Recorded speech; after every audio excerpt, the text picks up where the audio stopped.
खाट पर लेटा है।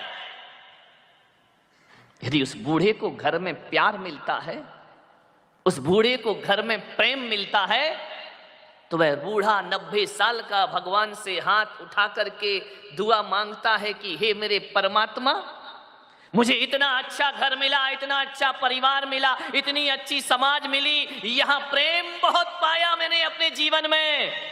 हे प्रभु, तेरे से विनती है कि कुछ दिनों का जीवन और दे दे, तो इस स्वर्ग सा जीवन में जीते जी सकूं। और एक बात और स्मरण में रखना, यदि प्रेम होता है तो 90 साल का बूढ़ा जीने की दुआ मांगता है, और घर में प्रेम ना हो तो 20 साल का जवान भी आत्महत्या करने के लिए तैयार हो जाया करता है। वह भी कहता है कि जीवन किस काम का, मुझे तो ऐसे जीवन को खत्म कर देना चाहिए, सुसाइड करने को तैयार है। ध्यान रखना, पैसों की वजह से लोग सुसाइड नहीं करते हैं, प्रेम के अभाव में लोग आत्महत्या करते हैं। नरक होता है वो घर जहां पर प्रेम नहीं होता है, बोलचाल नहीं होती है। प्रेम का व्यवहार मिल जाए तो आत्महत्या करने वाला भी आत्महत्या के विचार छोड़ दिया करता है। प्रेम होना चाहिए। प्राणियों के संबंधों को जोड़ने वाली, आंतरिक संबंधों को जोड़ने वाली कोई कड़ी है तो प्रेम हुआ करता है जीवन में। मान्यवर, हिंदू मान्यता कहती है, वैदिक मान्यता, कि हर घर के आंगन में एक तुलसी का पौधा होना चाहिए। हर घर के आंगन में एक तुलसी का पौधा जरूर होना चाहिए। तुलसी का पौधा देखकर लोग ये कह देते हैं किसी हिंदू का घर है। अब तो जमाना बदल गया, अब तो आंगन ही नहीं बचे हैं, अब तो फ्लैट में लगा है आदमी, एक के ऊपर एक, ना जमीन तेरी ना आसमान तेरा। ध्यान रख, अब तो आंगन दिखते ही नहीं है घरों में। दिखते हैं तो वहां पहले आंगन में पौधे होते थे तुलसी के, थोड़ा सा बैठने का स्थान होता था, अतिथि देवो भव लिखा रहता था, स्वागतम लिखा रहता था। आजकल तो मामला बिल्कुल गड़बड़ है। आज तो पहले लिखा रहता था अतिथि देवो भव, पहले लिखा रहता था स्वागतम। आज घरों में देखता हूं, मैं निकलता हूं तो वहां लिखा रहता है सावधान यहां कुत्ते रहते हैं। मैंने माथा फोड़ दिया कि लिखा क्या है, ना स्वागतम लिखा ना वेलकम लिखा, सावधान यहां कुत्ते रहते हैं। एक जगह तो लिखा कुत्तों से सावधान। अरे मैंने कहा आजकल पहचान ऐसी बन गई आदमी की। एक आदमी ने पूछा कि भाई साहब बताओ वो मिश्रा जी कहाँ रहते हैं? बोले कौन मिश्रा जी? हम नहीं जानते कौन मिश्रा जी यहाँ रहते हैं, फ्लैट बाजू में है। बोले वो मिश्रा जी कहाँ रहते हैं? बोले हमें नहीं मालूम।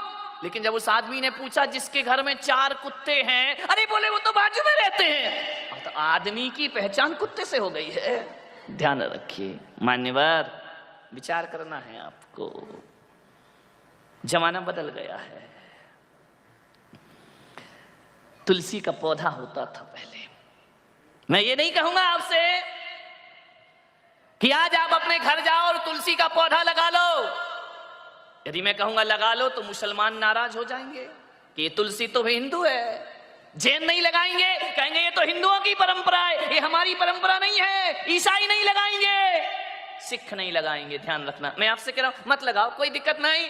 जिनके घरों में लगा है अच्छी बात है, नहीं लगा तुम्हारी मर्जी। ध्यान रख, मेरा कोई आग्रह नहीं है, लेकिन एक आग्रह तो मैं आपसे करूंगा, एक तो मैं आपसे निवेदन करूंगा, एक तो मैं आपसे अपेक्षा रखूंगा कि तुम्हारे घरों के दरवाजे में, आंगन में तुलसी का पौधा हो या ना हो, लेकिन ये पुलक सागर आपसे कहता है कि चाहे हिंदू हो, मुसलमान हो, सिख हो, जैन हो, पारसी हो, किसी भी मजहब का आदमी हो, अरे आपके घर में यदि तुलसी का पौधा नहीं है तो कोई बात नहीं, लेकिन आज मेरे प्रवचन के बाद यहां से जाना, और जो प्रवचन में नहीं आए वो टीवी से सुन रहे हैं, तुम्हारे घर में तुलसी का पौधा हो या ना हो, अरे प्रेम का एक पौधा हर आंगन में होना चाहिए। मुसलमान भी लगा सकता है, जैन भी लगा सकता है, हिंदू भी लगा सकता है। एक प्रेम का पौधा लगाओ।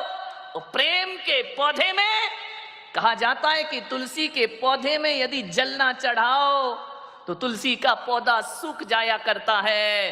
और प्रेम के पौधे में समर्पण का जल चढ़ाओ, तुम्हारा जीवन आनंद में परिवर्तित हो जाए। समर्पण का थोड़ा सा समर्पण, थोड़ी सी समझदारी, समर्पण का थोड़ा सा समर्पण, थोड़ी सी समझदारी।